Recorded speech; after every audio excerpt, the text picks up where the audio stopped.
It's smoke detector cleaning time, and I have done a video on this already with, well, not this one, with this Series 65 detector, but I haven't demonstrated how to clean this one out just yet, so I think I'm going to do that right now.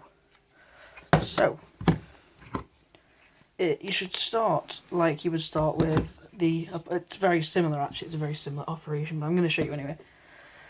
Basically exactly the same as how you do the Series 65 detector. You just remove these two screws, this one and this one. Don't remove anything else in this thing just yet.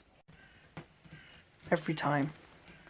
Anyway, so once you've got those screws, don't lose these, by the way, because they are quite vital to the detector's ability to hold itself together. And then basically if you put it like this and rip this, well, not rip it off, but yeah, remove this cover and just put that to one side for now. Then this would be the bit that you want to pay attention to as well. This is the filter, the screen metal thing that stops contaminants from getting into the main chamber. Obviously some do, which is why I'm also going to clean this. Now this just twists off like the Apollo detector. Like the detector twists off from the base, this just twists off from that. And then you can take it off. And this has quite a compact sort of array for the sensors. And then for Apollo Series 65s, XP95s and others, and alarm sensor detectors as well, as this will apply to, you literally just do the exact same thing. So you take the screwdriver, yeah, you literally just do the exact same thing. Just twists off, but this one has the metal mesh actually glued to it, whereas this one, the mesh comes off, which I think is better because then you can make, like, you can inspect it and check that it's definitely not got any like big bits stuck in it that have floated into the detector somehow. So yeah, now what you're going to want to do, if you're like me and you've got the device stickers on, you're just going to want to take these off and bin them, because they're going to affect your ability to clean the detectors. This one here, I haven't taken the bottom out yet, this is still how it is. Now that you've got three, well, I've nearly got three detector pieces, you can take these and wash them. But first, I will teach you how to delve deeper into your Apollo detector. That sounded really weird. Okay, so these two screws here can now be removed as well.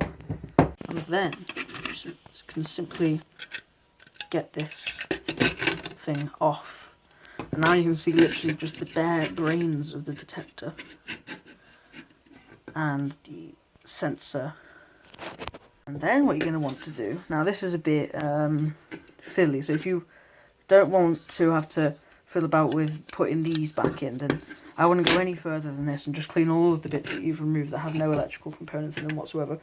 But you're going to want to remove the circuit board if you want to clean your the back bit, because it is quite common for the backs of these detectors to get a bit mucky inside, because they can collect the dust. Because as you can see, the dust doesn't just sit on top of the base, but obviously there's the wiring hole in the base and the screw holes, and dust can get through those and get all over the back of the detector. It's actually more prominent with these ones, where they have a much larger hole for the screws to go through, and there's a lot, as you can even see the gap there where dust can just get through and bugs and stuff. It's not fun. So that's why you would want to spray these. Mine isn't, actually no, mine is a bit dirty, so it's going to be a good thing for me to do this. But yeah, just remove these 4 screws, the last screws that you're going to need to remove. So as far as I am right now, you will have heard as you were loosening these screws, they haven't risen, but you will have heard the back connectors, these things fall out.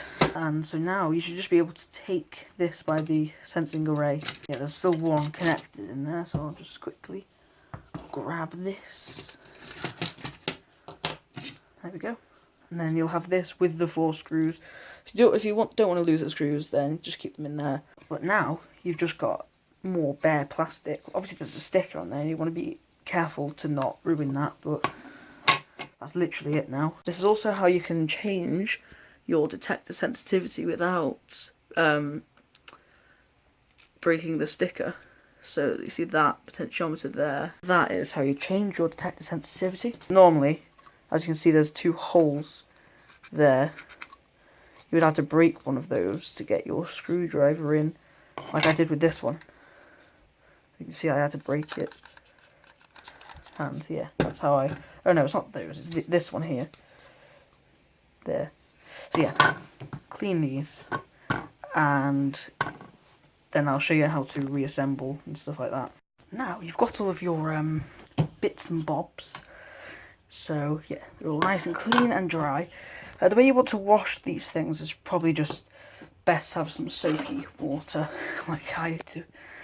You just basically have cheap washing up liquid or something like that, put them in a bucket or your sink or something like that.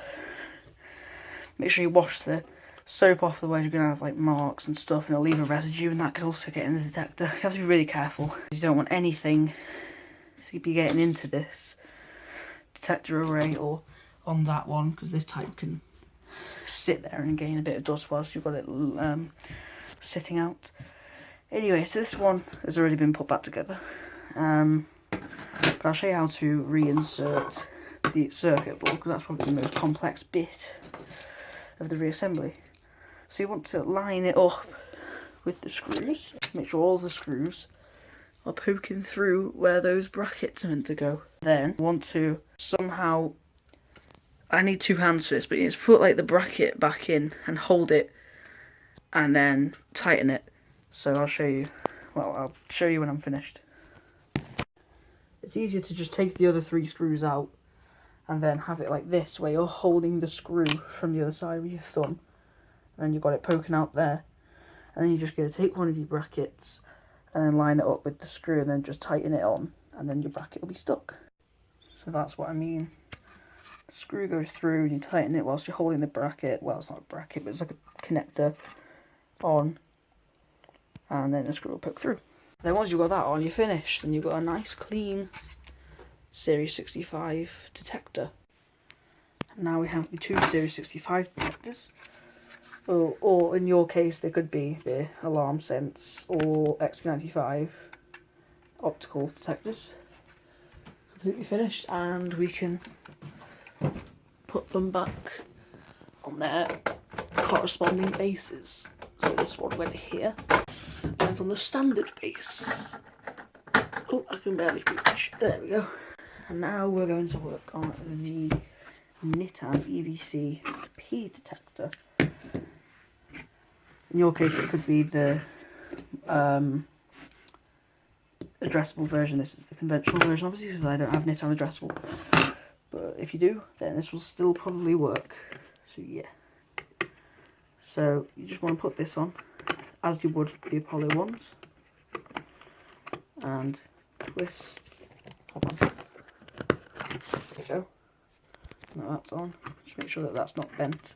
And then just put this on. Make sure that because it has a little like fibre optic thingies that go through so that the light comes from the LEDs, because the LEDs are like in those holes. So you just have to make sure that you've lined those up, which is easier said than done. I'm just going to get down here.